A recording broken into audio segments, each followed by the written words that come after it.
Yogiraj Sri Swami Satchidananda is a beloved spiritual master known in America and throughout the world for his selfless service to mankind. He is a source of spiritual love and inspiration to hundreds of thousands who come into his presence in far-reaching light.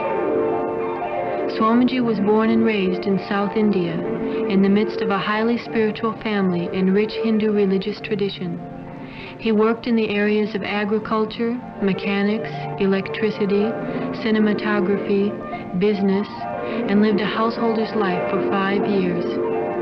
At the age of 28, Swamiji began his full-time spiritual quest, studying with many great saints until he met his master in Sri Swami Shivananda in the Himalayas. Swamiji took sannyas or monkhood initiation from him in 1949 at the age of 35. After serving for many years in India, Ceylon, and the Far East, Swamiji was requested to visit Europe and America in 1966. Since that time, his work has been mainly centered in the United States with young people. Under his direction and spiritual guidance, many integral yoga institutes and 2 country ashrams have been established in this country to serve thousands of seekers. He continues to serve through prisons, drug rehabilitation centers, hospitals, psychiatric wards, schools, and colleges. Swamiji is deeply committed to the ecumenical movement as a director for the Center of Spiritual Studies, along with Christian, Jewish, and Buddhist clergymen. He often visits Christian gatherings and monasteries and many interfaith councils. Although Swamiji's work is mainly in America, he continues to serve devotees all over the globe. In October 1970, Swami Satchidananda left New York City for a 6-month-long world tour at the request of his devotees. This film is a small attempt to give an idea of the great work that Swamiji does as he travels around the world, usually once in 2 years, bringing hope and joy to so many.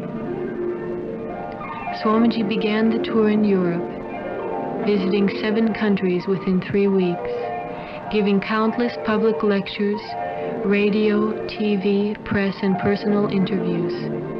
In Rome, his visit was highlighted with a private audience with His Holiness Pope Paul VI. The Holy Father greeted Swamiji with outstretched arms, remembering their meeting 2 years before. They spoke of his ecumenical work in America. At the end, Swamiji brought in 3 of his devotees to meet the Holy Father and get his blessings. He blessed us to continue on the holy path that we have chosen under Swamiji's divine guidance.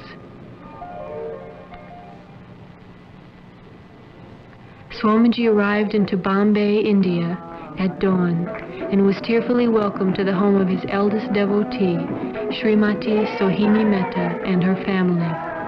She was so overjoyed to have Swamiji in her home again, and the same evening she invited many friends and longtime devotees to have Swamiji's darshana, or blessed presence. Sohini Mehta has been a devotee for more than 22 years. Her great faith in Swamiji has brought her through tremendous difficulties, and she is truly an inspiration to all who know her.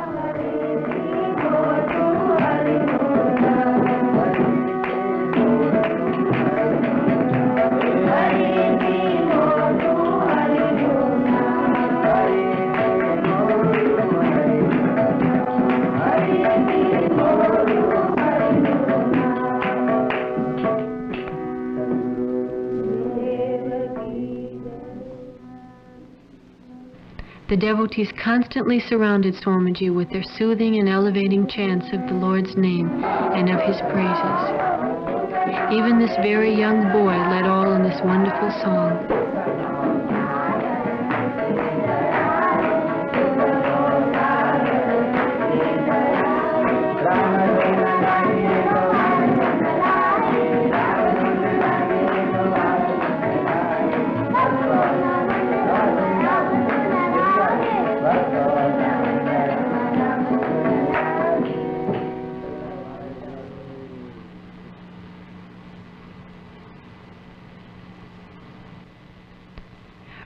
next morning, Swamiji visited the home of Mrs. Uma Rajan to bless this newly born child.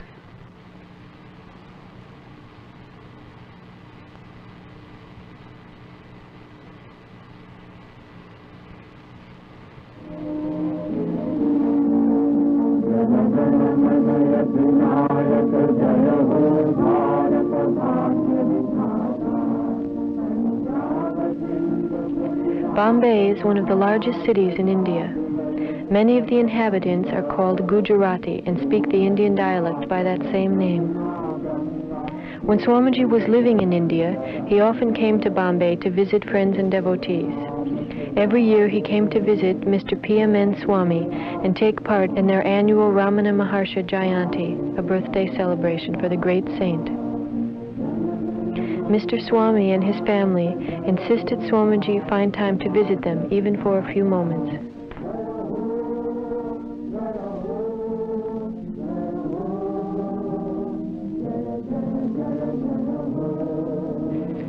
Sohini took Swamiji to the marketplace to get some typical Indian stainless steel eating plates to bring back to America.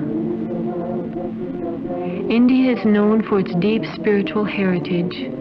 It can be easily seen not only in the faces and the sweetness of the people, but even the shops such as this one all have altars to God. Nothing is done without remembrance of the Lord. Business is begun and ended with a prostration to the divine goddess Mahalakshmi, the goddess of wealth. And some part of the profit also is offered to her in thanks for her blessings. No part of an Indian's life is separate from the remembrance of God's name. The Lord's names are sung at all times.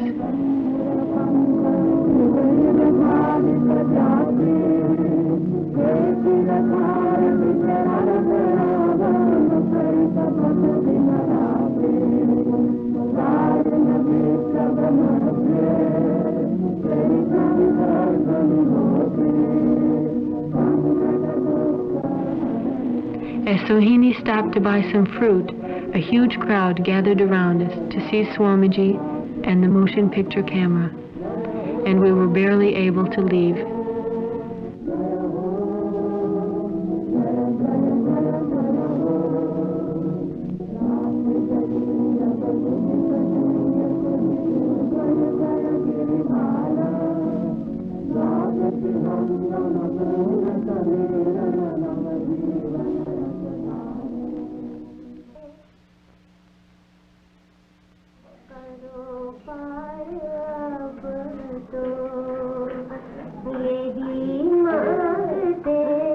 On the second evening of Swamiji's stay, a satsang was held at another devotee's home.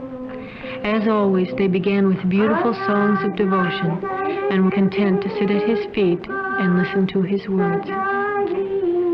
Yoga is the master key to open everything. If you want to open the heart of your beloved, you have yoga. If you want to open the heart of the scriptures, you have yoga. Health, wealth, strength, everything can be opened with yoga. That is why it is universal.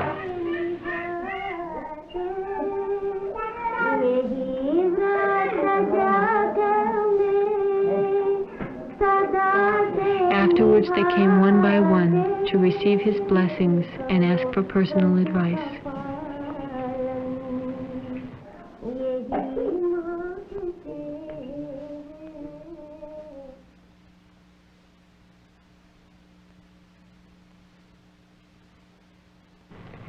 After the short Bombay stay, it was again time for Swamiji to go on, this time to South India.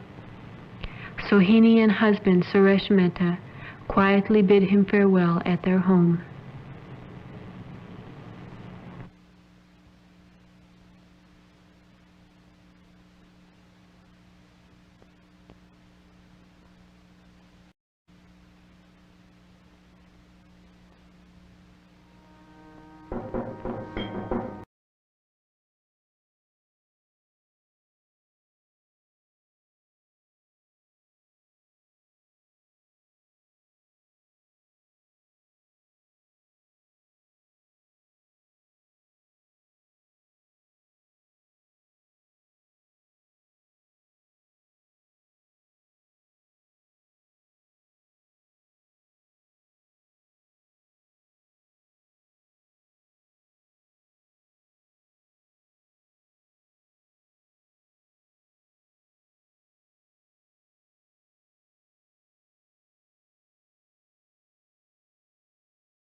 Asato ma sadgamaya tamasho ma jyotirghamaya mrityorma amrudam ghamaya.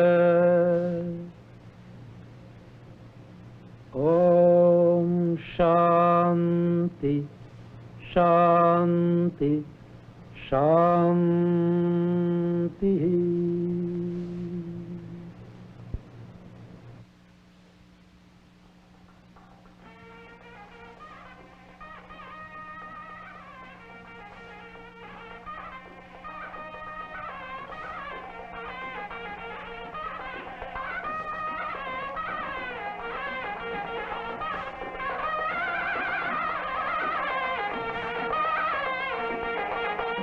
On the way to the home of Swamiji's host, Mr. Giri, he showed us this Sarvayana high school, where many years ago he received training as these small boys do now. Though everything was new and exciting to the American devotees traveling with Swamiji, he looked on the familiar scene with a beautiful gaze of knowing and loving.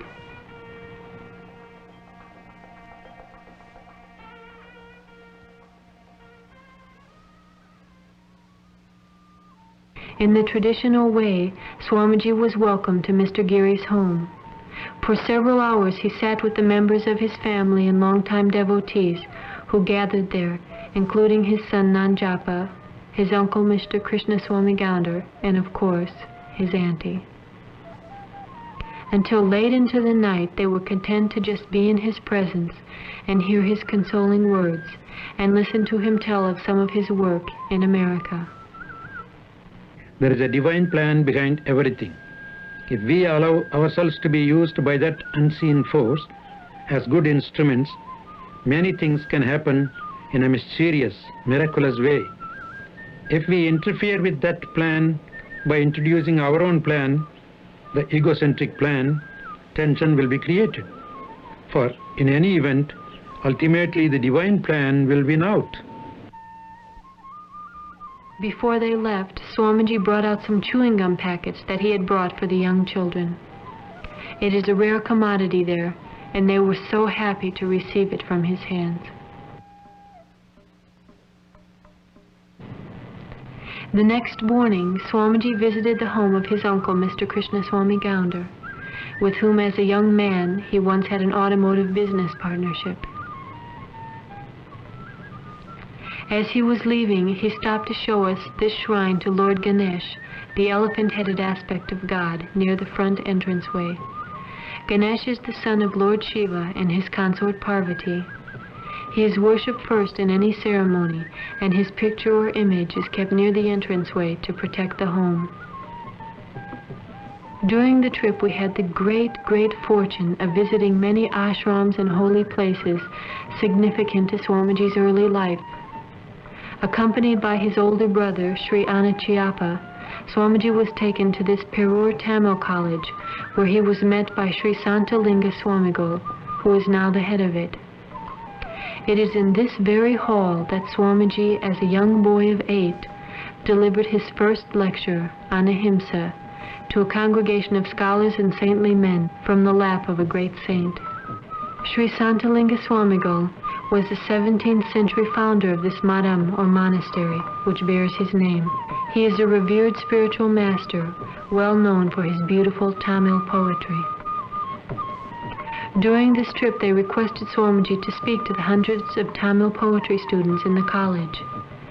The present Sri Santalinga Swamigal, who is himself a great Tamil poet and author, introduced him. Always try to serve others. Don't even call it helping. Call it service, because you are benefited by that.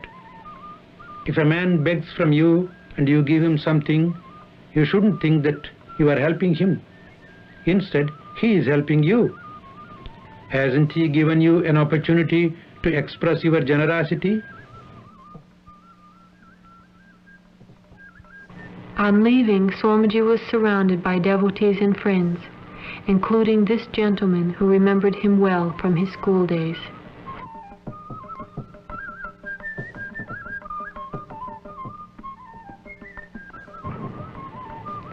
Not far from the college and ashram is the Patishwara temple of Lord Nataraja, the dancing Shiva. It is at this holy shrine that Swamiji years ago served as temple manager. He is well known and respected by the present temple officials, who always welcome him with special honors and music. At the main shrine of the Shiva Lingam, the priest offers a worship to the deity. Normally, devotees are made to stand at least 15 to 20 feet away from the deity behind metal railings. But here, as everywhere, Swamiji with his devotees are brought right before the deity at the inner sanctum.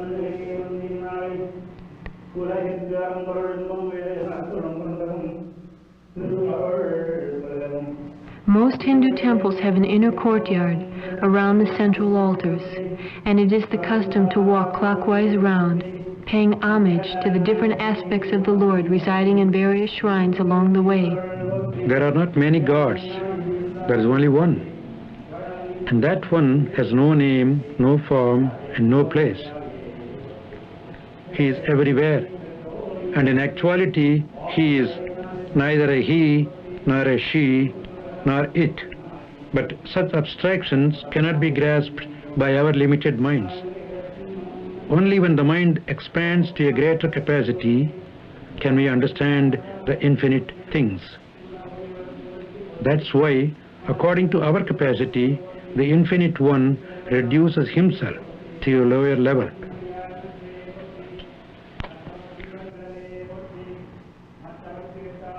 At another altar, one aspect of the Divine Mother is worshipped.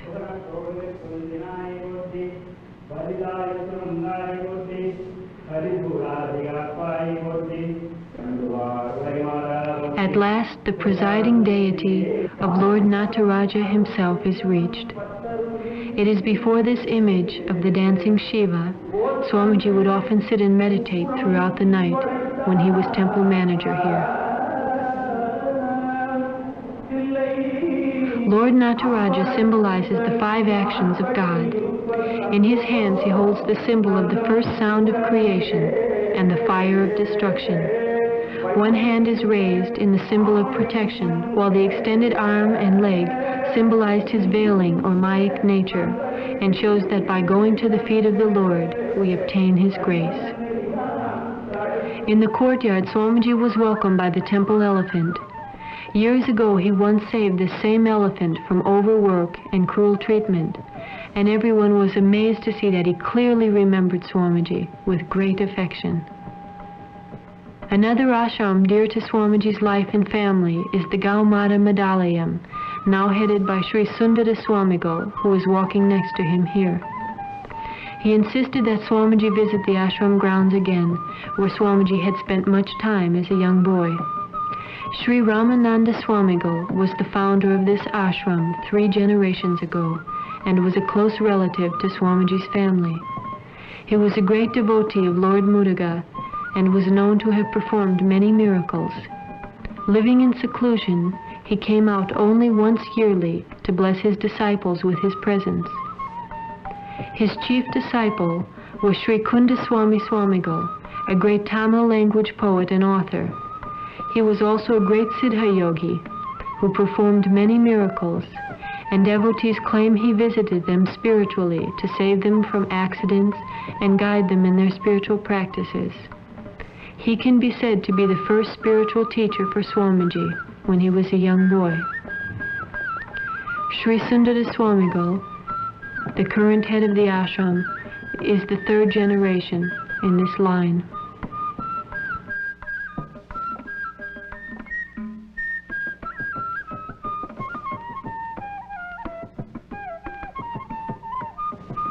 It is told that there are 1,008 temples in South India, and many, like this Madhudamalai, are devoted to Lord Muruga, who is believed to dwell in the hills.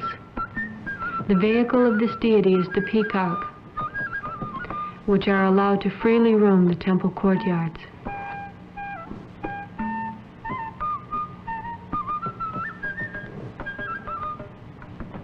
A well-known story in these parts is about one of Swamiji's ancestors. He was an ardent devotee of Lord Muruga, and he often came to this temple to meditate for hours. One day he awoke to find that he had been locked inside for the night. He felt hungry, and he called on the Lord to provide him with food.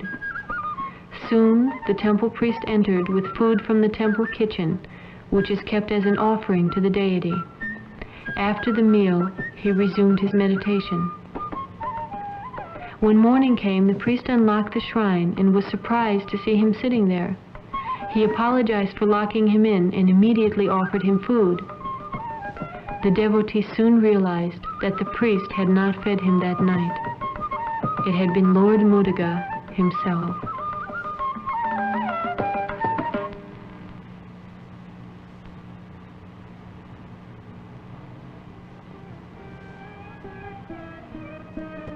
Four of Swamiji's relatives and friends accompanied he and 3 American devotees on a 6-day car trip through the south, visiting holy shrines and more places of significance to Swamiji's life.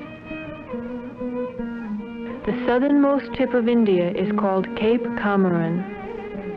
Here there is a famous temple devoted to Mahatma Gandhi.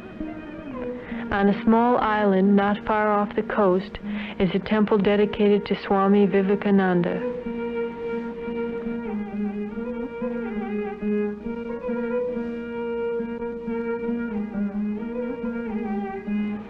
As a wandering monk, Swamiji had spent some time here in meditation.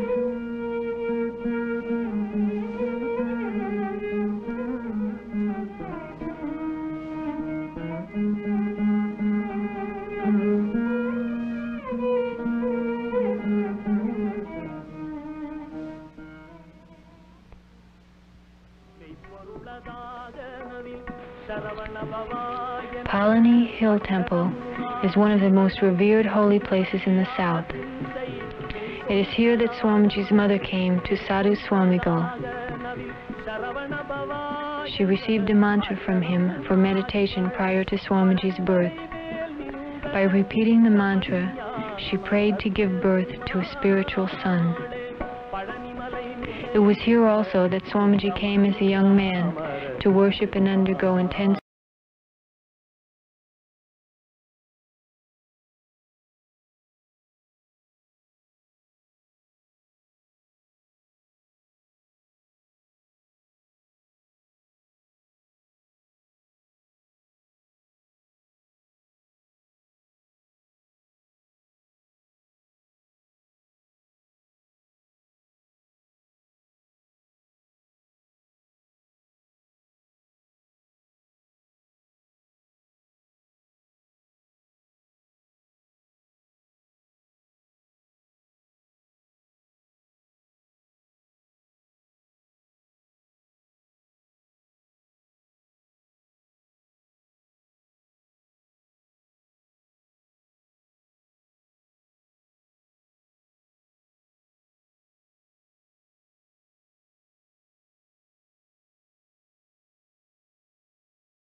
and leave it by the door. Swamiji stayed in this house for a long time in complete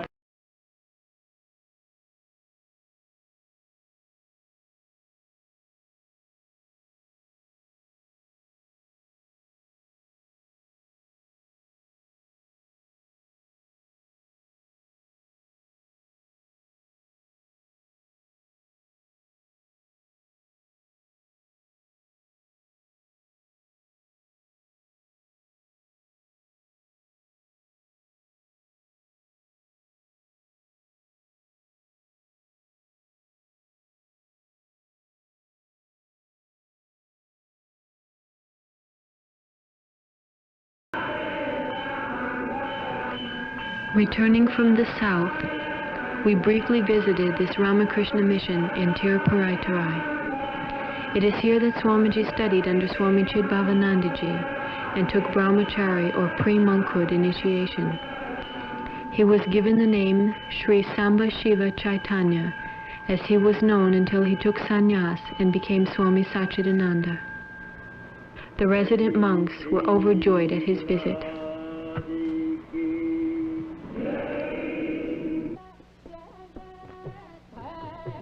Here Swamiji is welcomed to the Vedanta Ashram by Sri Arivananda Swamigal.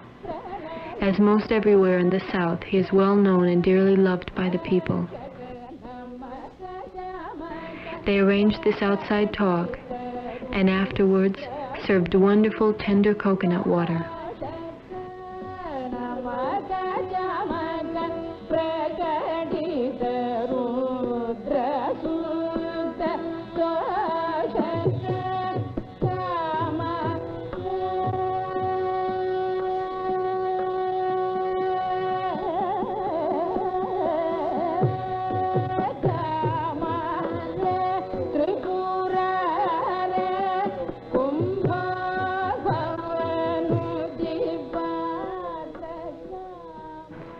The Coimbatore Divine Life Society was overflowing with people who came to hear him speak. Years ago, Swamiji founded this branch of the Divine Life Society. The program was so very beautiful. After a wonderful bhajan and chanting, Swamiji spoke, and several of the American disciples were requested to say a few words and lead some chants. Soon after, the films of Swamiji's work in America, such as the Woodstock Festival and the Yoga Ecumenical Retreat, were shown to a captive audience. In the spiritual life, all paths lead to the same place.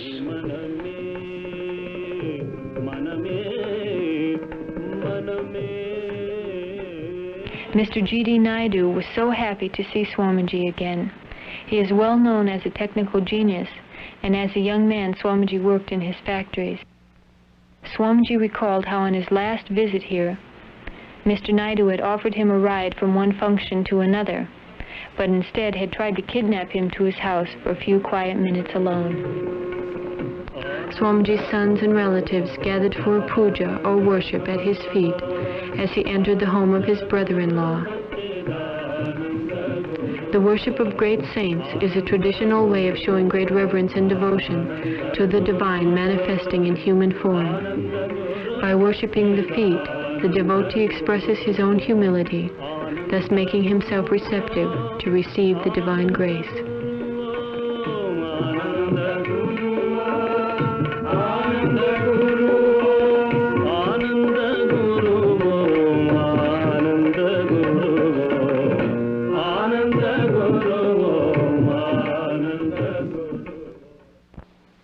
The nearby town of Belangiri welcomed him with native drums and horns.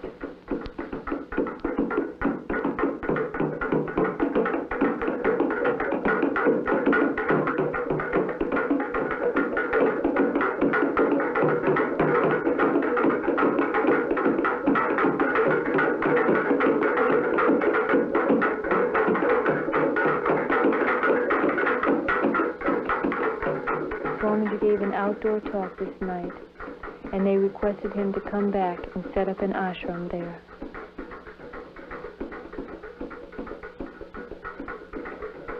Longtime devotee Sri Krishna Chettiar insisted that Swamiji and students attend the wedding of his daughter.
सर्वमंगलमांगल्ये शिवे सर्वार्थसाधिके शरण्ये त्र्यंबके गौरी नारायणी नमोस्तुते। ओम शांति शांति शांति। सर्वाभीष्टसिद्धिरस्तु सुमंगली भव। They walk round the canopy, and their first act together as man and wife is to go before the temple of the Lord.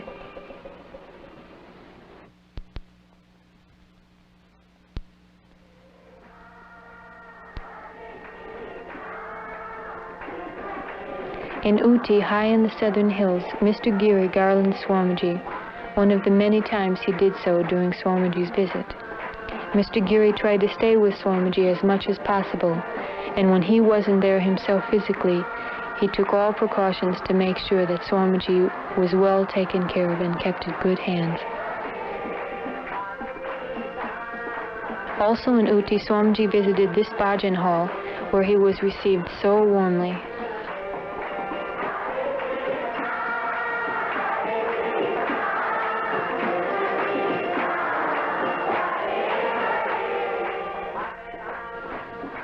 Treat everyone as the Lord. Feel His presence in everyone.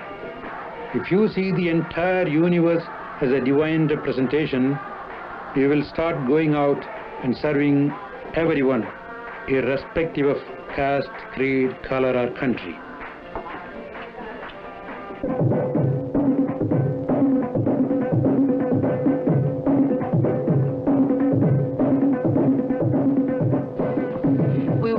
To a natural wildlife sanctuary where elephants are raised and trained, and many wild elephants roam freely.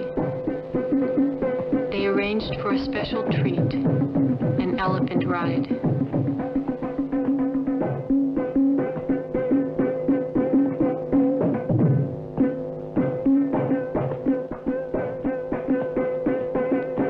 We were really delighted when we passed by a newly born baby elephant with his mother.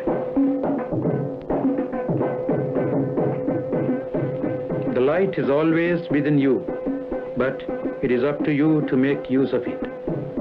If you close your eyes, even though the light is there, you won't be able to see it. Awake, arise, keep the light always in front of you. Follow the light always.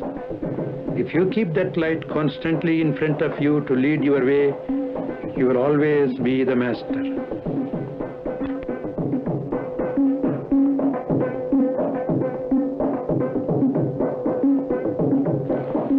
Mr. Giri and Mr. Rao took Swamiji to a nearby herb farm, where he sampled some of the hundreds of varieties there.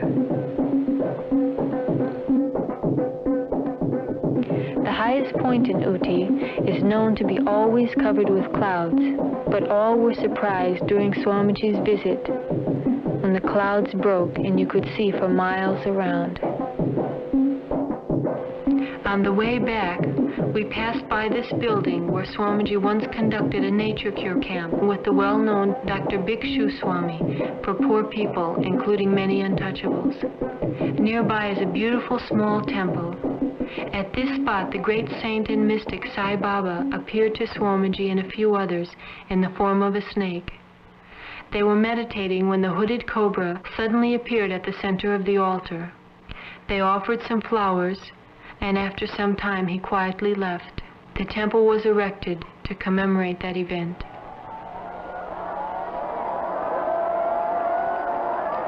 The small farming village of Chettapalayam is Swamiji's birthplace, and here he spent his childhood. The visit here was incredible. For blocks ahead of Swamiji's family's house, hundreds and hundreds lined the road to catch sight of him.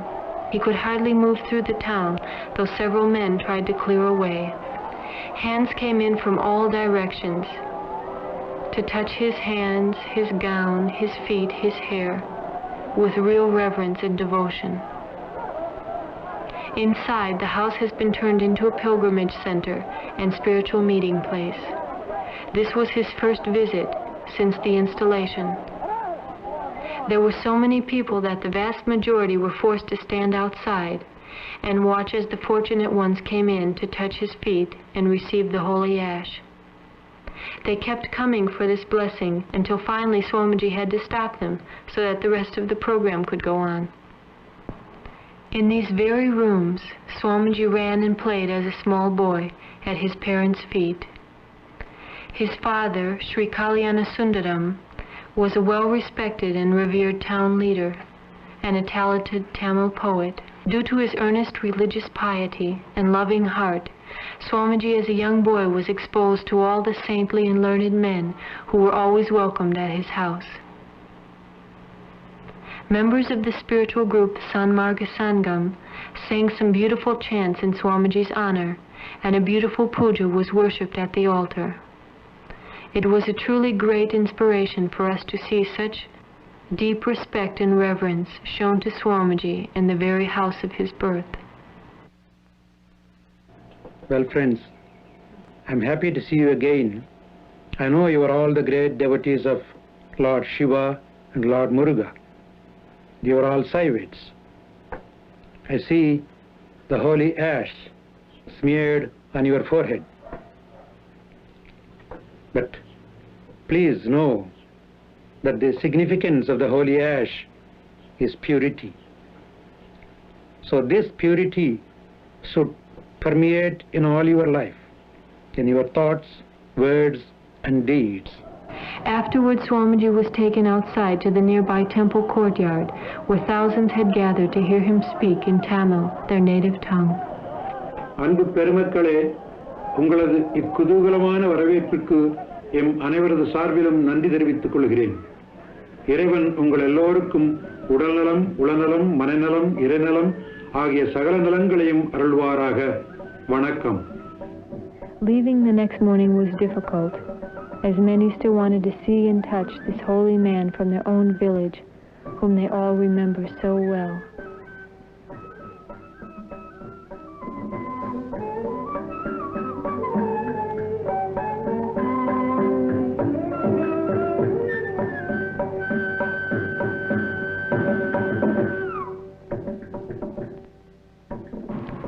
Back in Coimbatore at Mr. Giri's house, Swamiji was always surrounded by devotees anxious to get his blessings and hear his words. Early morning they would come and wait on the veranda for a chance to see or speak with him between his many programs. His visiting Coimbatore was delayed an extra day because of heavy rains and flooding. One relative, Karuntagiri, claimed it was the tears of them all thinking of his departure that held him there for one more day.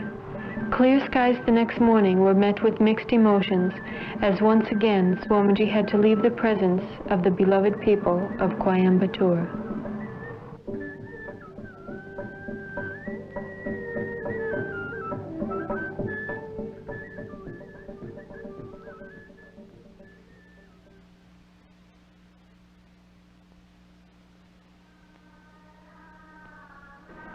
In Bangalore, Swamiji spoke at the Divine Life Society.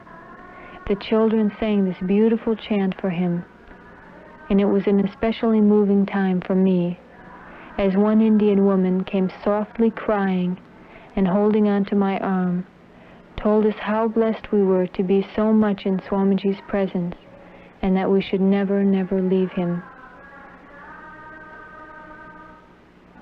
As always, Swamiji gave many public talks and satsangs, this one in a Krishna temple.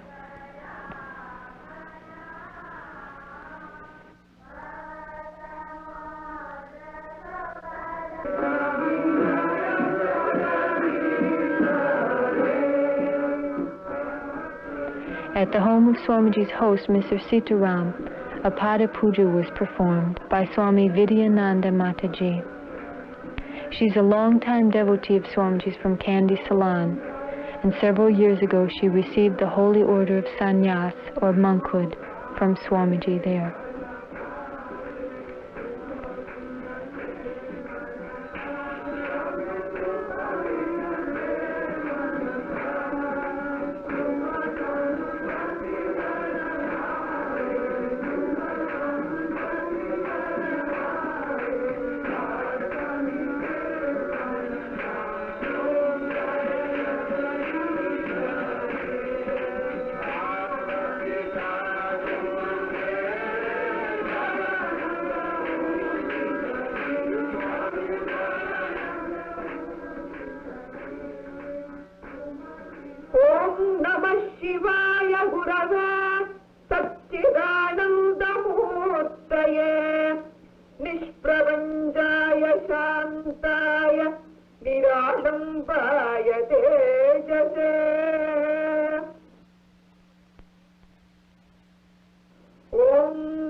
When you are in peace, you are in God.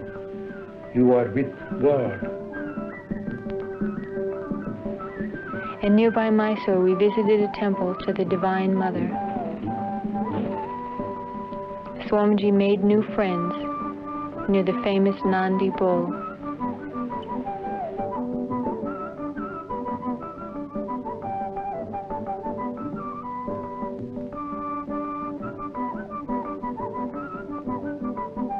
It's an old custom to pass under the front leg of Nandi.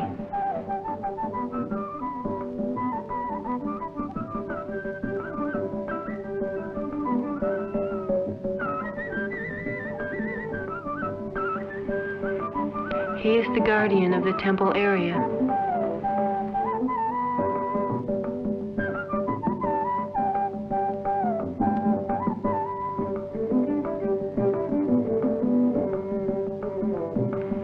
As a spiritual seeker, Swamiji had also spent much time at this ashram in Tiruvannamalai at the feet of the great saint Ramana Maharshi.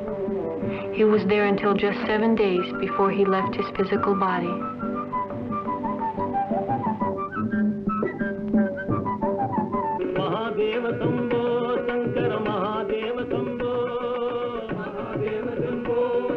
In the nearby town of Tiruvannamalai, we were fortunate enough to be there on the great Festival of Lights.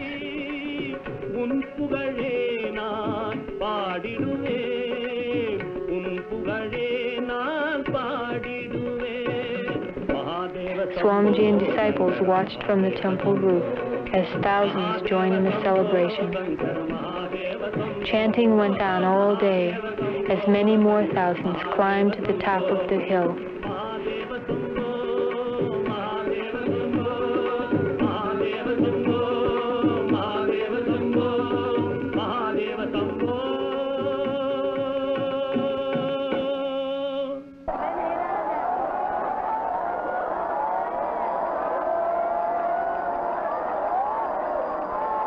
As dusk nears, the deities are paraded through the courtyard.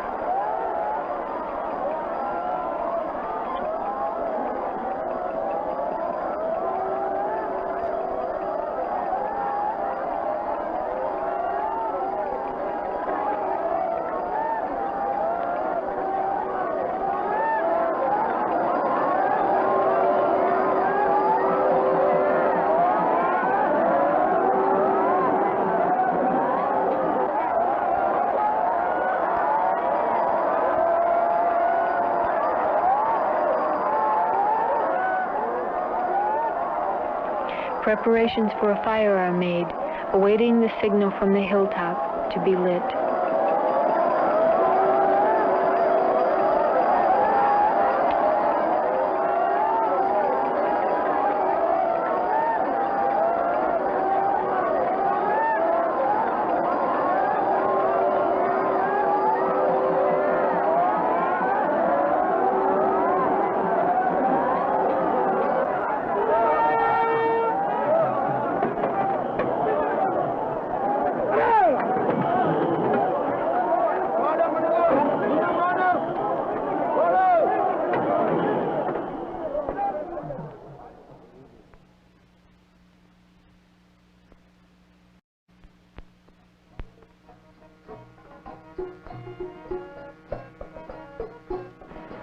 In North India, Swamiji brings students to the Vivekananda Center in Calcutta.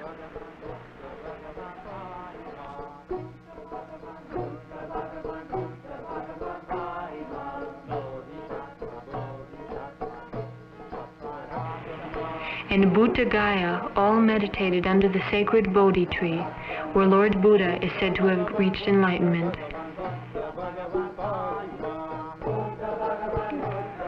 Swamiji gave satsang and the Western students chanted to Lord Buddha. Nearby Buddhist monks ran over to learn the new chants.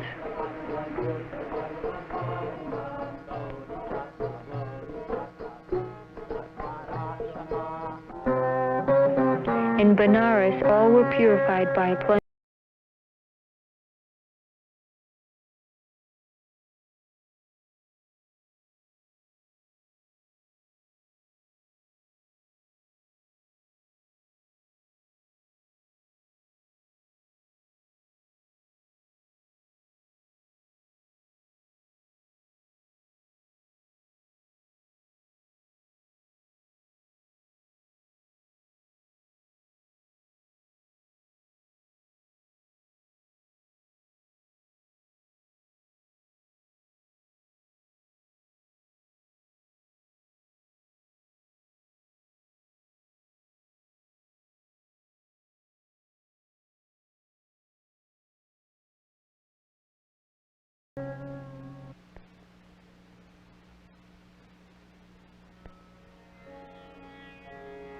In New Delhi, Swamiji and hundreds of yogis and scientists attended the Yoga Scientific Conference arranged by Christopher Hills.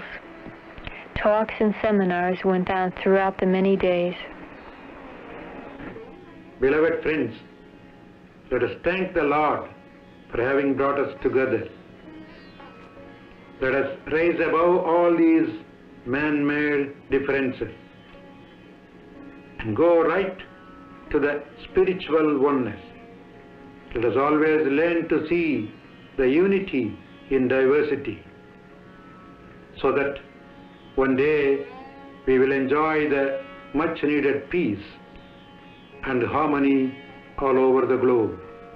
Om Shanti, Shanti, Shanti.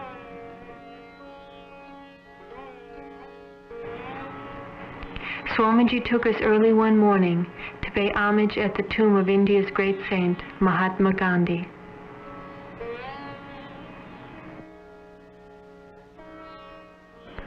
On the way to Rishikesh, Swamiji spotted some sugarcane pressers. We all sampled the delicious, fresh sugarcane syrup. When we offered to pay for it, the people refused, saying that it was the greatest of gifts for them to be able to serve a holy man like Swamiji, and that God would take care of them. At the Divine Life Society in Rishikesh, Himalayas, Swamiji had a wonderful reunion with his brother monks. It is here that Swamiji spent many years, at the feet of his master, Swami Shivananda. The ashram is so unbelievably beautiful and filled with an intense vibration of deep peace. One could almost hear the voice of Swami Shivananda. Hari Om, Hari Om, Hari Om. Children of light, there is no virtue higher than love. There is no treasure higher than love. There is no religion higher than love, because love is truth and love is God. Love, prem and bhakti are synonymous terms. This world has come out of love, this world exists in love, and this world ultimately dissolves in love. God is an embodiment of love. In every inch of his creation, you can verily understand his love. Live in love, breathe in love, sing in love, eat love, drink love, walk in love, talk in love, pray in love, meditate in love, think in love, move in love, write in love, die in love. Taste the honey of divine love and become an embodiment of love.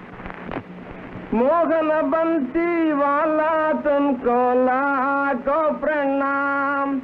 Mohan banti wala tumko laako pranam. Tumko laako pranam, pyare crore pranam. Shankar bole wale tumko laako pranam. Tumko laako pranam, pyare crore pranam. Bhajo Radhe Govind, Radhe Govind, bhajo Radhe Govind, Radhe Govind, bhajo Sita Govind. Hari bolo bolo bhai Radhe Govind, Hare Krishna.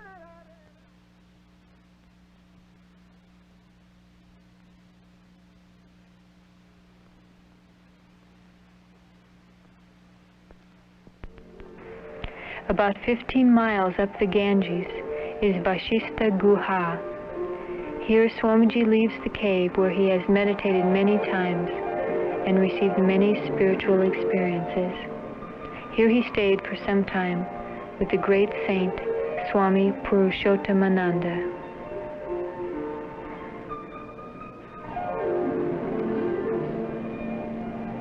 At this sacred spot, Swamiji helped us all to plunge into the icy cold waters of the Holy Mother Ganges River. Worshipped by millions, this river carries with it a positive, purifying vibration. It is considered as a blessing to even touch its holy waters, and we felt an undeserved and unfathomable blessing to enter her in Swamiji's presence.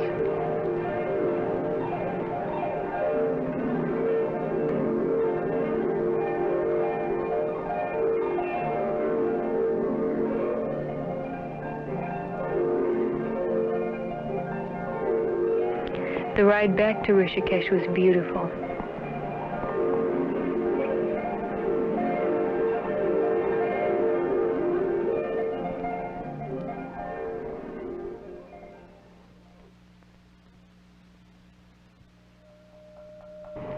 During Swami Shivananda's Jayanti, or birthday celebration, a special ceremony is offered to him. Throughout the day, hundreds of devotees chant the names of the Lord and constantly offer flowers at his feet.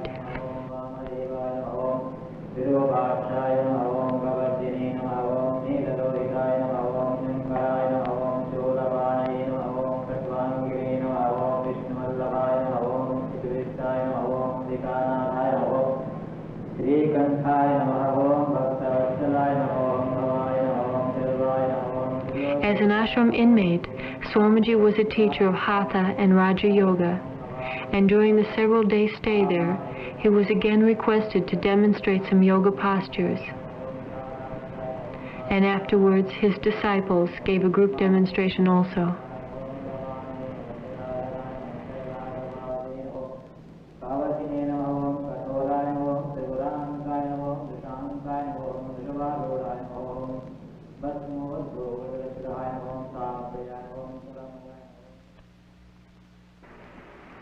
Swamiji is welcomed to speak in the Bhajan Hall, where he once sat and listened to Swami Shivananda.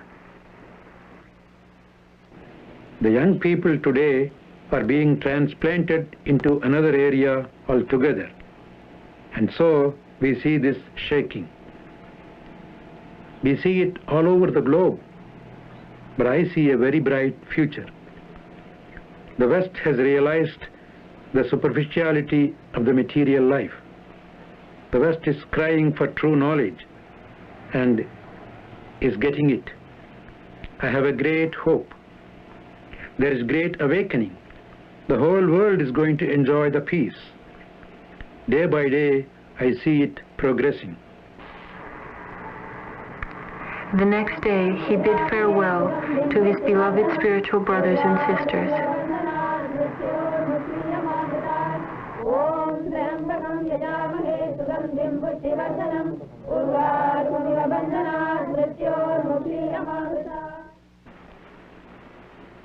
We traveled further into the Himalayas to Mussoorie, where the air is clean and pure and maybe a little too invigorating.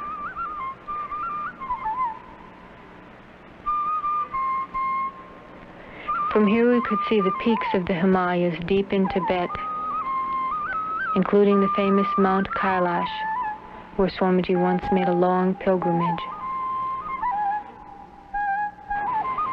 On a short visit to the Taj Mahal, he quickly made a new friend.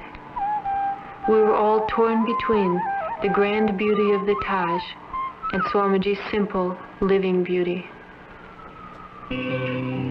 Back in New Delhi, we celebrated Swamiji's birthday on December 22nd, amidst cards, calls, and telegrams of love from his devotees all over the world, thankful for his presence on earth.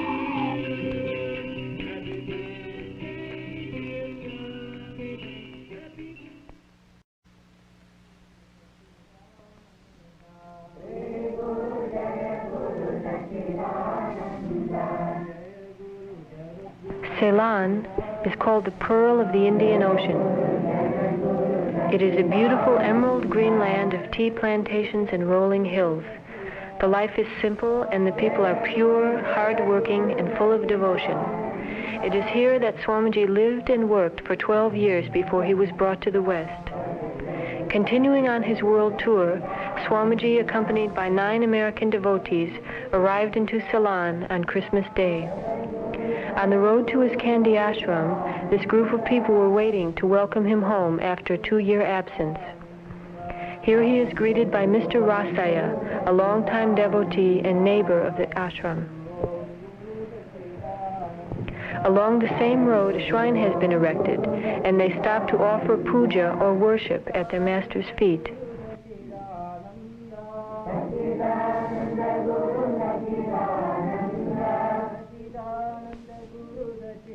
They offer him refreshments after the long journey and sprinkle him with holy water. He is then brought down the ashram steps to the main hall, where many more were waiting to show their devotion.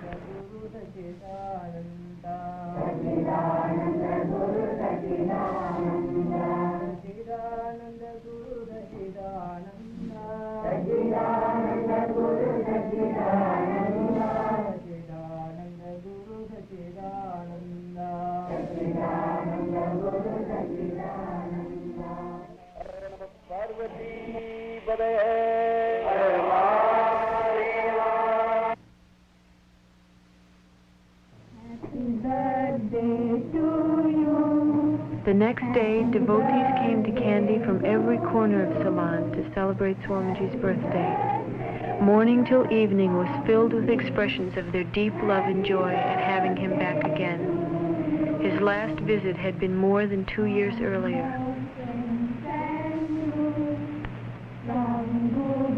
He is led from his private cottage, or kutir, down to the ashram's public hall.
The morning program began with this inspiring worship of the divine grace manifested in Swamiji, and continued with offerings of devotion by young and old alike.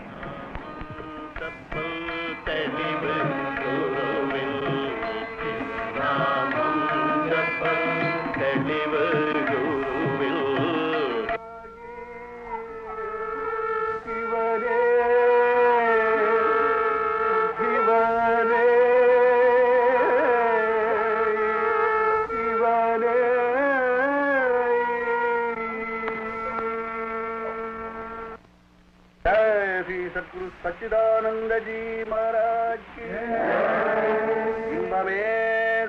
Jai.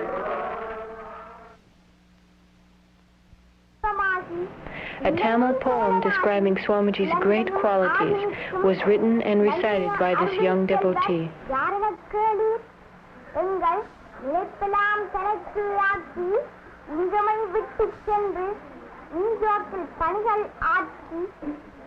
எம்மையும் நினைத்துக் கொண்டு இணைப்பொழுதேனும் ஓய்வின்றி தெய்வீக பணிகள் ஆற்றும் Jagadguru Swami Satchidananda Gurudev ஆவார். 3 of the Ponaya sisters sang in Sinhalese, the native Ceylonese tongue.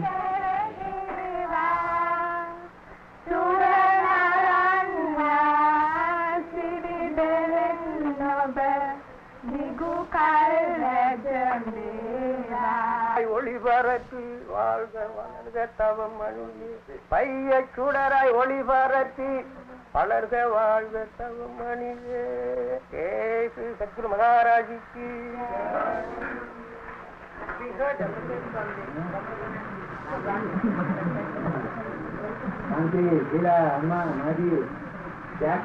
Swamiji showed us the tropical jackfruit and explained why even the noon meal was called a worship or puja. Now, next on the schedule is Mahesara Puja, or lunch. See how the Easternians are? They offer the food to the fire god inside, the Agni. The fire god is said in Gita as Aham Vaiswanaro Bhutva. When a big congregation comes to eat together, the presence of God is there. Whenever Swamiji is in Kandy, the Sisters of the Good Shepherd Convent donate their hall for the evening birthday program. Tonight, Indians, Sinhalese, and American devotees join in his tribute. Students of the Kandy Ashram Fine Arts Society performed exquisite Bharatanatyam dances, and Swamiji presented one student with a graduation diploma.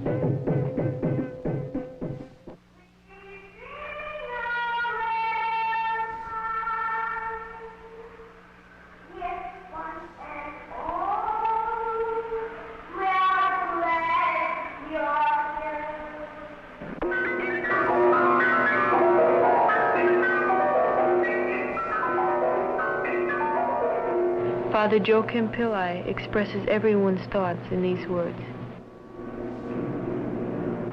Dear friends from America and all the others who have come to welcome Swamiji, the Swamiji on this day must make a resolution to spend at least 3 months of each year with his devotees here in Ceylon. I think 1 month would not be sufficient.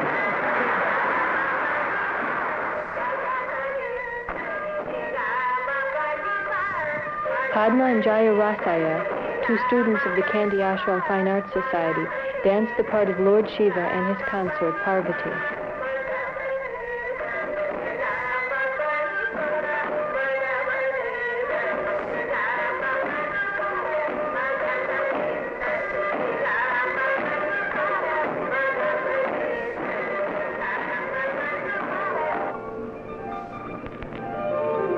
Alice Coltrane brought her harp all the way from America to play on this night.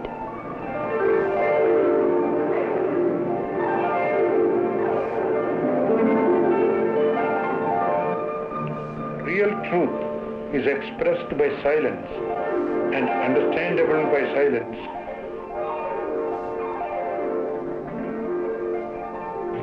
We started the new year in a most blessed and auspicious way.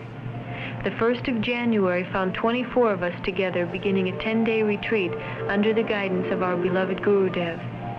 We were an international group. Many of the people had come from halfway around the world to take part, and it was unique in every way.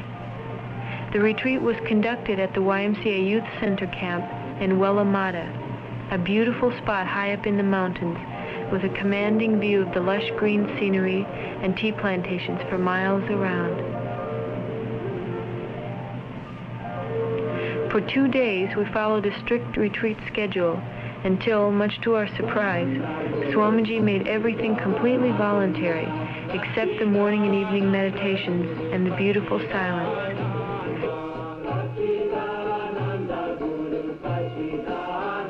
We were even more surprised to find that things went on as usual, even the Karma Yoga, and we all became much stronger in self-discipline. With Swamiji, we all visited the quiet estate of Mrs. Inga Fairweather, the retreat organizer. The air is from nature, the water is from nature, the food is from nature. We take things from nature, so we have to return things to her. We can't return exactly as what we take, but we can do it in another way. We can convert the air, the light, the water, the food into energy and utilize that energy for the benefit of the world. Then we are not debtors. Back at the retreat grounds, we tried some stomach cleansing kriyas under Swamiji's tender directions. Okay, come on. Drink as many cups of water as possible. You have to fill up to your neck and then throw it. Now that's the way you can clear all the acidity, mucus, everything from the stomach. This is one of the 6 kriyas. So these are all just purificatory acts. Unless your system is clean and nerves are clean, you cannot put fresh vitality into the system. Health is guaranteed by all these practices. Health is your wealth.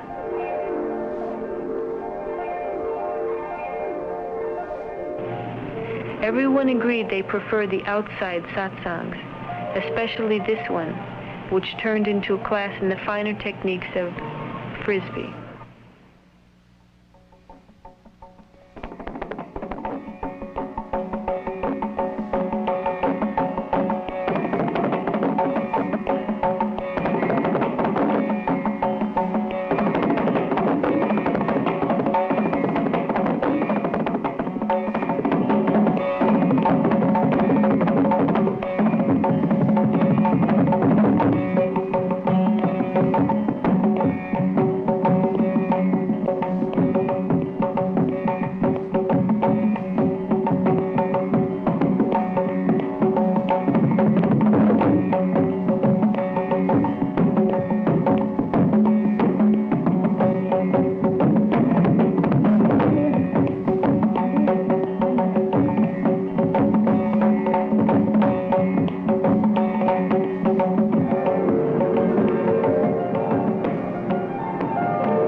Thank you for joining.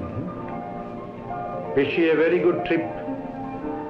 Take this peace and joy with you all over, wherever you go, and share it with one and all. Hari Om, Shanti, Shanti, Shanti. Those of us who remained after the retreat were taken to visit the famous temple of Katragama, the most sacred place of pilgrimage to Hindus and Buddhists alike.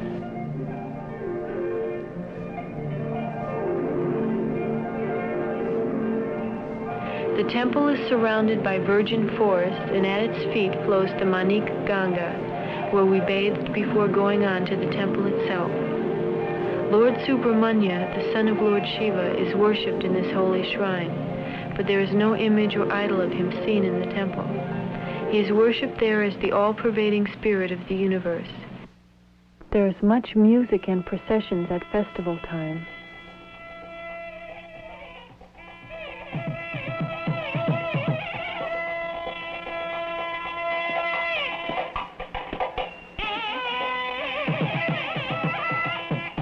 Katragama is known for its traditional fire-walking ceremony.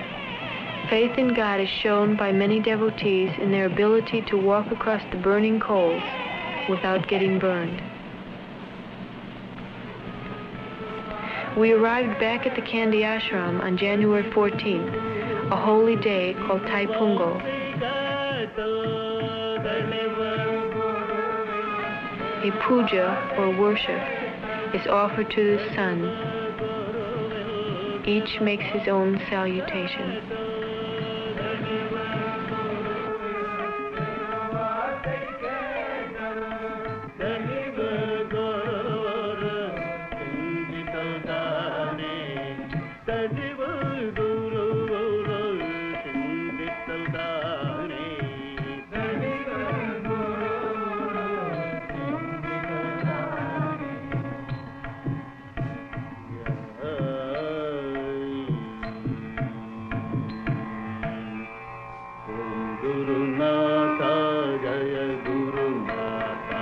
The Kandy Ashram is a small, beautiful, isolated sanctuary located deep within the jungle growth along the banks of the Mahavali Ganga River.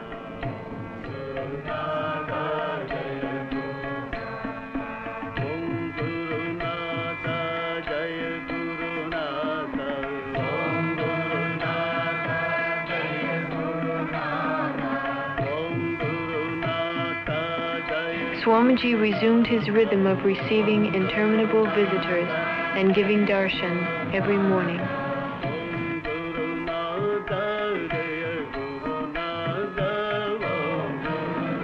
This is the ashram family and friends, with Swami Vimalananda, known as Mataji, who lives always in the ashram and manages it in Swamiji's absence.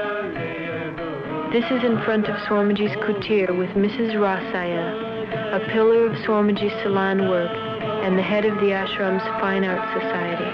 Another pillar is Sri or Mr. Shanmugam, who was really an inspiration in all the selfless service he constantly does for Swamiji and all.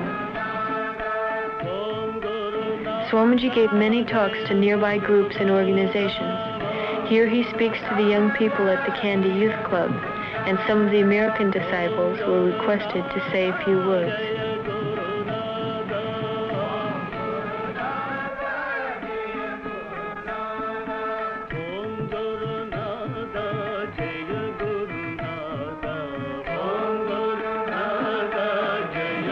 Longtime friend Father Joachim Pillai arranged a talk to the brothers of the nearby Catholic National Seminary, where Swamiji often speaks when in Ceylon.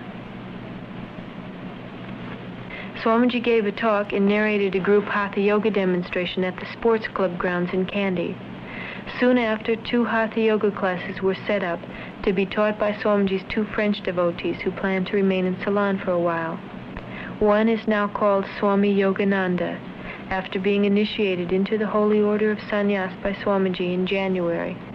At this small boy's parents' request, Swamiji in traditional ceremony initiates him into his first learning, thereby blessing his entire life to be one of truth and knowledge.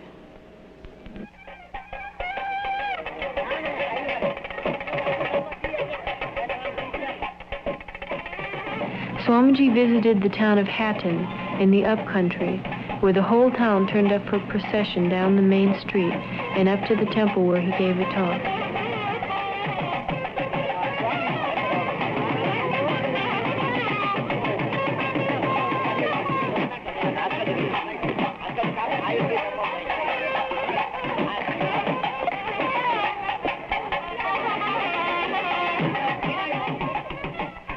Here he is honored by putting the sandalwood paste and the red kumkum on his forehead at the position of the third eye.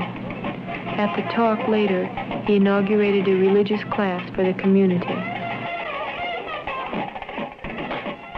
Swamiji was driven all over the island to visit his devotees in different places. In Jaffna, Swamiji visited the home of Miss Raja Lakshmi. When Swamiji first came to Ceylon some 15 years ago, she became an ardent devotee and now runs a religious center in her home.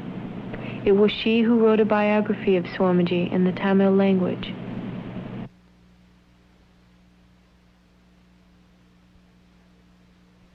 Swamiji was taken to the Sri Tirunana Sambandar Adinam by Sri Swaminathan Tambiran, who heads it. He claims it is Swamiji who inspired him to devote his entire life to spiritual work many years ago. From there, all walked in procession to the Jaffna Divine Life Society Hall, which was completed since Swamiji's last visit. Swamiji is the founder of this and all other Ceylon Divine Life Society branches, so there was great excitement to have him there in the new building, for which he laid the foundation stone.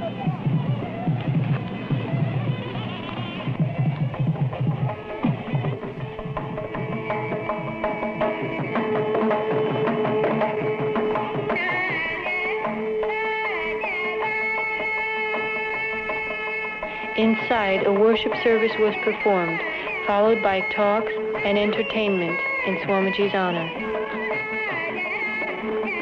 Spirituality means to understand the spirit. To do this, we have to rise above all differences. For there is only one spirit, and only in spirituality can we really come together.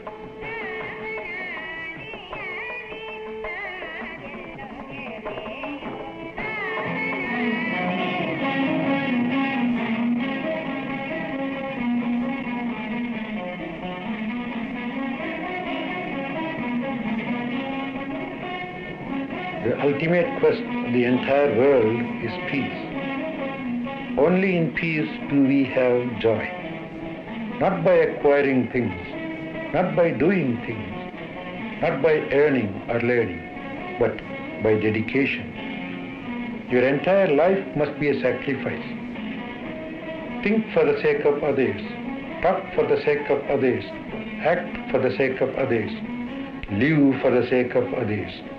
Every action, even eating, sleeping, drinking, breathing, should aim at bringing some benefit to others. To such a man, peace is guaranteed.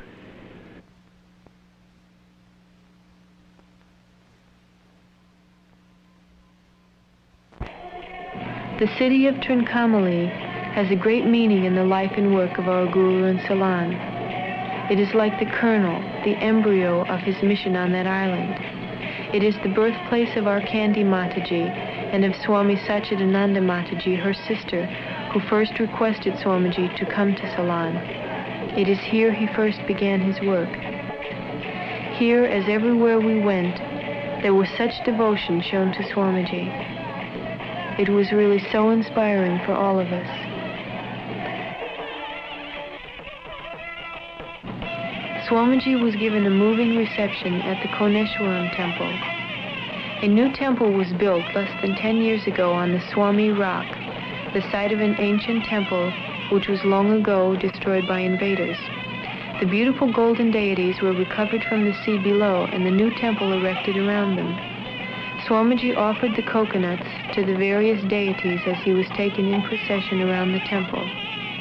The coconuts symbolize the individual self or ego. The last coconut was offered to the sea itself.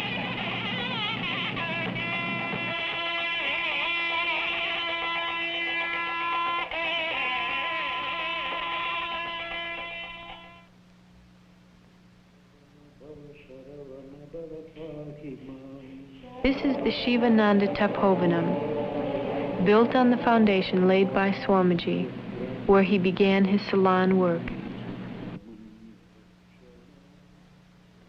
It is now run by Swami Satchidananda Mataji, who first invited Swamiji to Ceylon.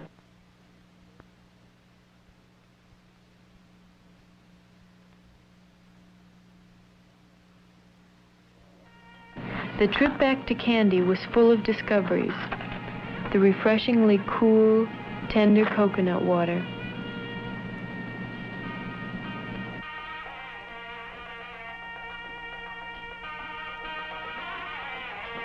And a real snake charmer in Sigriya.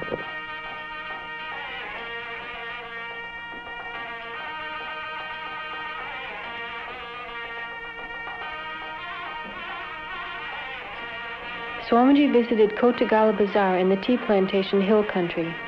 Here again the entire town took him on procession to the hall where he spoke and led them in some chants, and some of the American devotees were also requested to say a few words.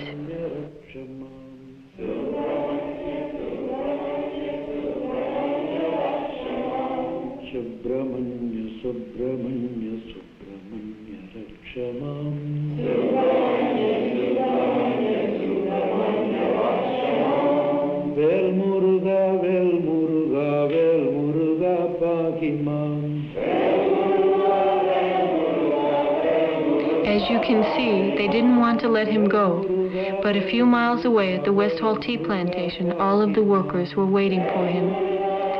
There are thousands of workers at this huge estate, most of whom have known and revered Swamiji for a long time. When he lived in Ceylon for 15 years, he often spoke to them and inspired their lives with his divine love.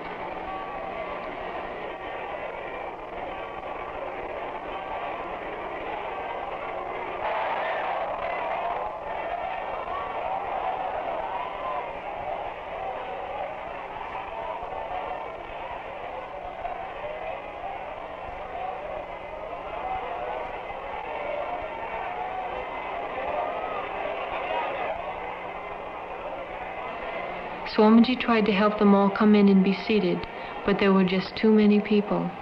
He suggested we move outside, and the result?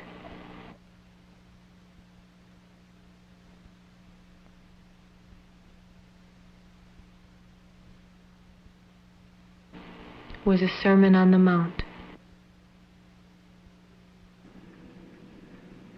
தெய்வீக வாழ்க்கை என்பது ஏதோ கோயிலுக்குள் மாத்திரம் காட்டப்படுவது அல்ல. அது உங்களுடைய தினசரி வாழ்க்கையிலேயே பரிணமிக்க வேண்டும். நீங்கள் எந்த தொழிலை செய்தாலும் சரி, எந்த நேரத்திலே ஆனாலும் சரி, சதா காலம் இறைவனுடைய சிந்தனையிலேயே இருக்க வேண்டும். உங்கள் செயலெல்லாம் இறைவனுக்காக அர்ப்பணிக்கப்பட்டதாக இருக்க வேண்டும். உதாரணமாக, நீங்கள் குழந்தை கொள்ளுகின்றீர்கள். குழந்தை கொள்ளும் பொழுதும் கூட உங்கள் சிந்தனை முருகன் பால் இருக்கலாம். ஓம் முருகா, ஓம் முருகா, ஓம் சக்தி, ஓம் சக்தி. உங்களுக்கு விருப்பமான இஷ்ட தெய்வத்தின் நாமத்தை சொல்லிக்கொண்டே குழந்தை கொள்ளலாம். Swamiji is telling them to chant the name of the Lord as they pick the tea and send those divine vibrations all over the world. And that way they would elevate their own minds and also affect the minds of those people who receive the beautiful vibrations in their tea.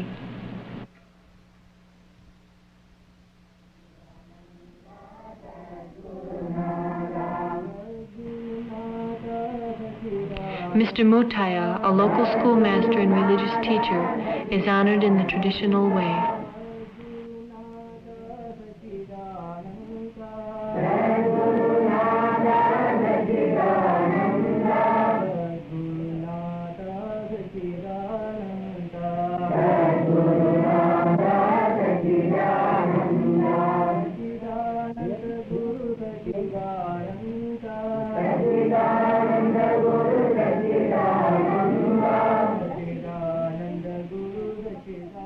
All too soon it was once more time for Swamiji to leave the Candy Ashram in Ceylon.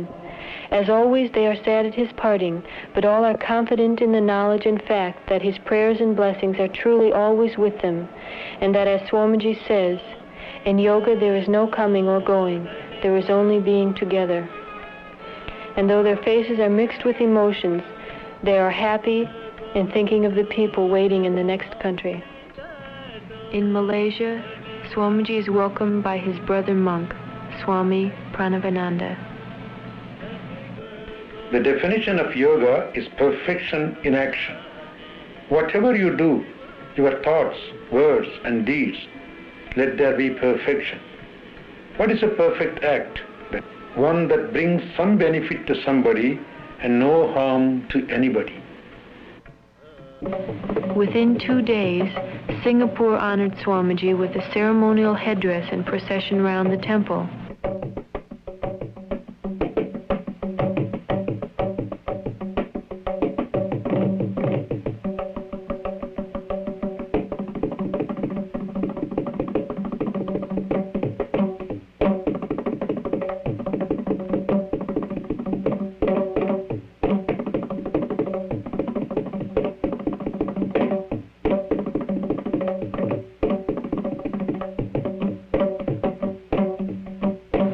The Honorable Indian High Commissioner introduced his talk, and members of the audience gave a spontaneous Hatha Yoga demonstration.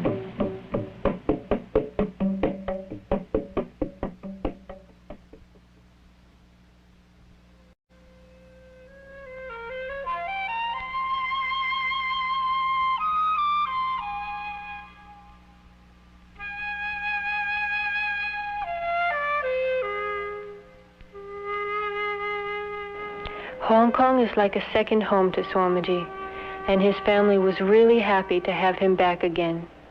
His hosts were the Hari Leela family, 6 brothers and their wives whose devotion and love to Swamiji is overwhelming.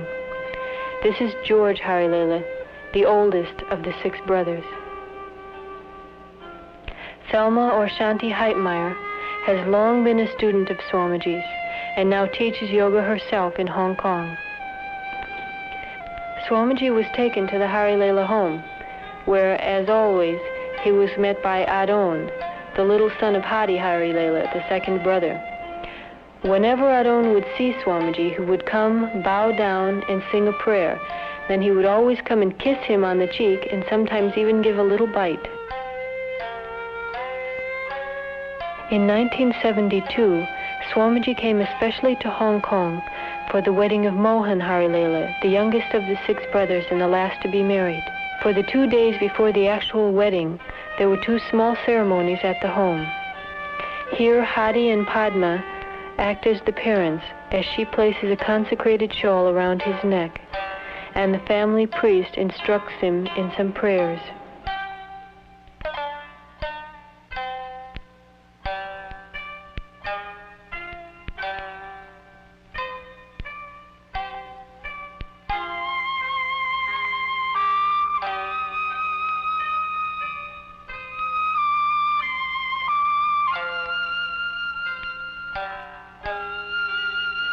The night before the wedding, a fire ceremony was conducted, and from this point on, the bride and groom were not allowed to see each other until the wedding.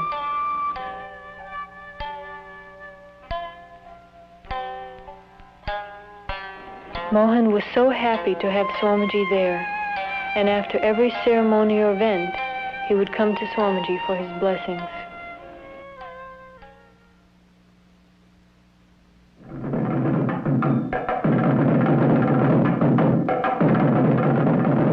The wedding itself was held at the Hong Kong Hilton for over 1,000 guests. During the actual ceremony, Swamiji was seated next to Michael underneath the canopy.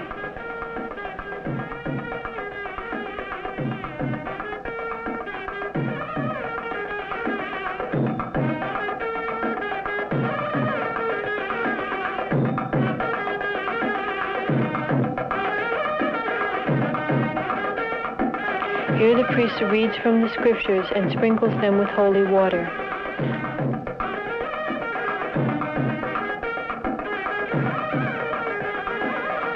Together the newly married couple walk around the altar.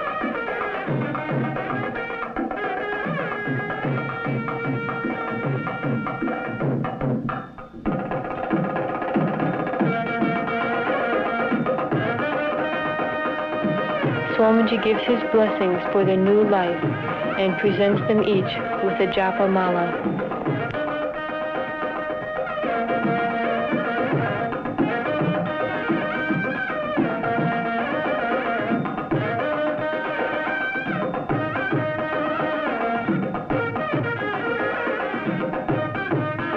Hari, the second brother, says a few words.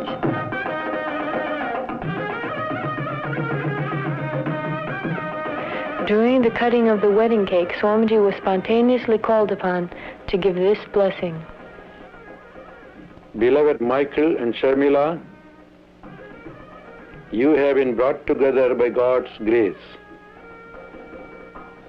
Your very first act after this union is cutting this cake. You are going to feed each other a small piece of it and then share it with all those gathered here. This is a symbolic act for your life of sharing and caring. This is the very first lesson of a dedicated life. Be dedicated like this always. You will ever enjoy peace and happiness.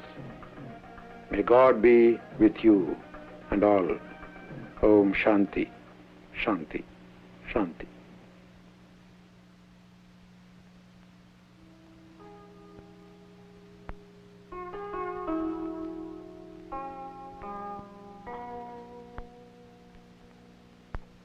George took Swamiji to the top of the New Territory section for a beautiful view of Hong Kong. From there to a view of the harbor from sea level.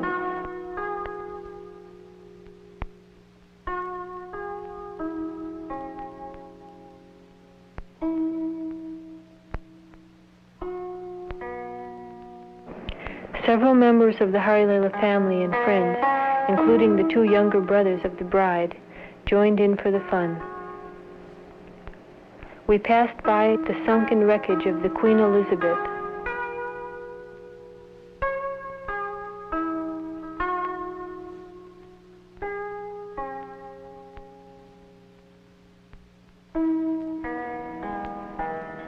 Swamiji returned peace signs given by the sailors aboard the USS Kitty Hawk.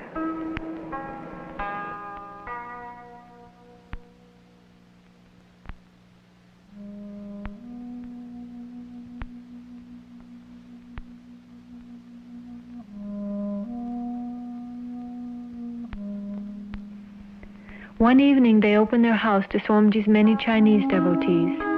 Eva Ho Kwan, Swamiji's first Hong Kong secretary, simultaneously translated his talk into Chinese. George Harilela thanked Swamiji and invited everyone to stay for dinner.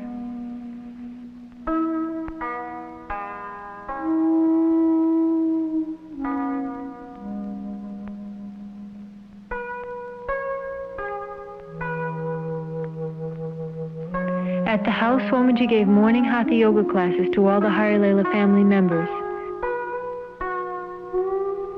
and shared in their daily temple worship service with Ami, the family's mother.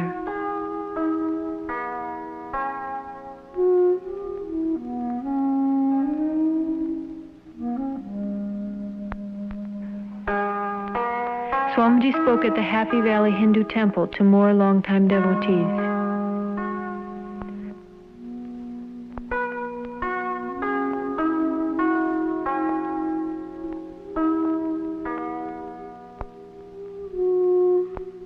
On the roof of the house, Swamiji makes good use of the children's toys.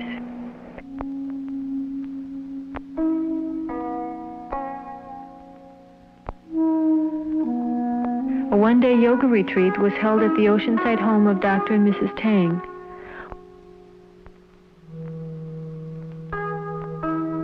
All followed Swamiji up the hill to a small temple on top, where he inspired us with his words. Be in constant communion with God. Real communion with God is communion with your fellow beings.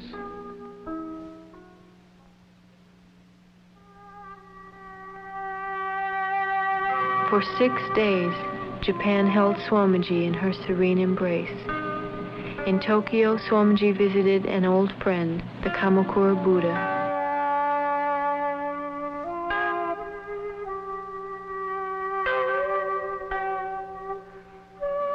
In Nara Deer Park, Swamiji's usual lifestyle of always giving overflowed.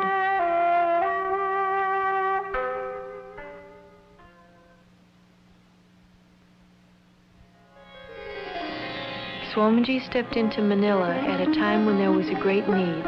The young people were immediately drawn to Swamiji and were to follow his footsteps throughout his stay. Swamiji's plane did not leave Manila until midnight, and when he arrived at the airport, all the kids were there waiting for him. They physically would not let go of him, and the airlines held the plane while calling his name again and again on the loudspeaker. The last part of the tour was filled with new meetings and blessings for the people who saw Swamiji for the first time. In Australia, he was met by Swami Nirmalananda Mataji, his host. He spoke twice at the Wayside Chapel, a church known for its hecklers. Usually there is little order or control, but you could hear a pin drop as Swamiji spoke. Even the Reverend was amazed. One of the last days in Australia was spent in the country with Stephen Walker, a sculptor. There Swamiji became instant friends with the natives of Australia, the kangaroos. In New Zealand, Swamiji stayed with Mr. and Mrs. Astley, whose family nicknames are Mama Bear and Daddy Bear. Swamiji was often called by them SB, Swami Bear. Shortly after his arrival, Swamiji drove to Ayowira, the site of a 10-day yoga retreat being held by Swami Venkatesananda.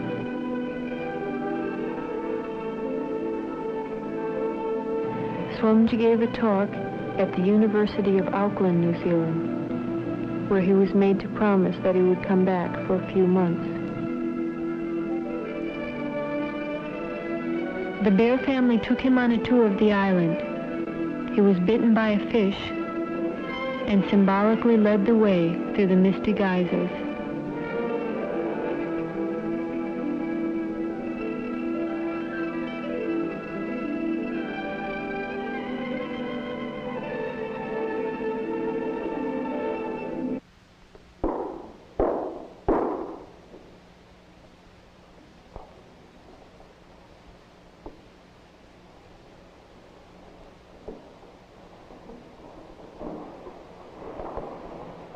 In Fiji, Swamiji was welcomed with a traditional ceremony.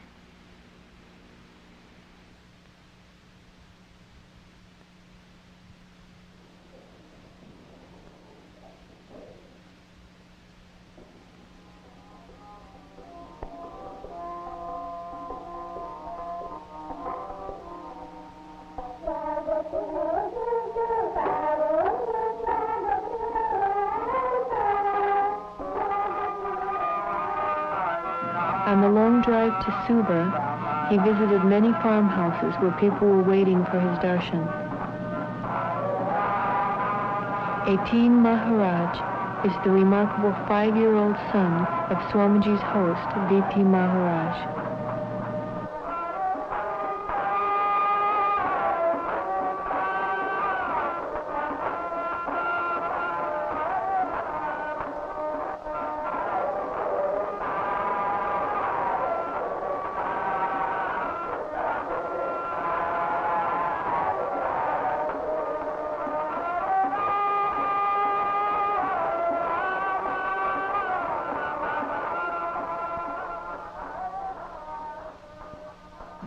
Swamiji's first step back into the United States was Hawaii, where he spoke to a group of students at the university in Honolulu.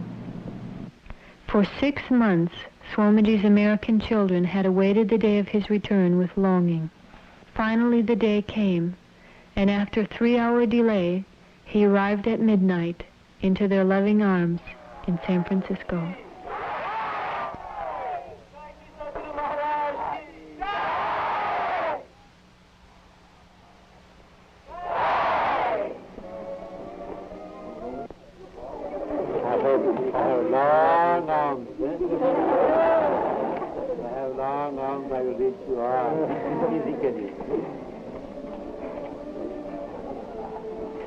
It's midnight and probably just only 2-3 people, huh?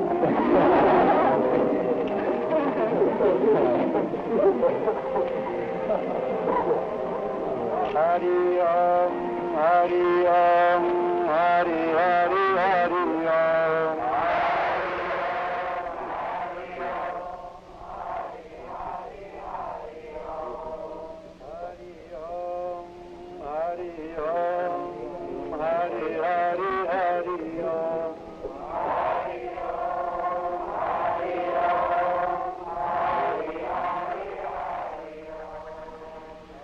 Let us feel that we are all the children of that one Father, or the one Creator. We are all interdependent, the links in the same beginningless and endless chain, the cells of a huge universal body.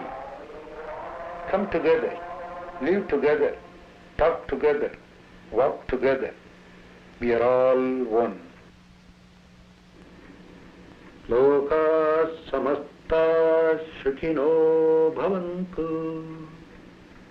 May the entire world be filled with peace and joy. Om Shanti, Shanti, Shanti. Hari Om.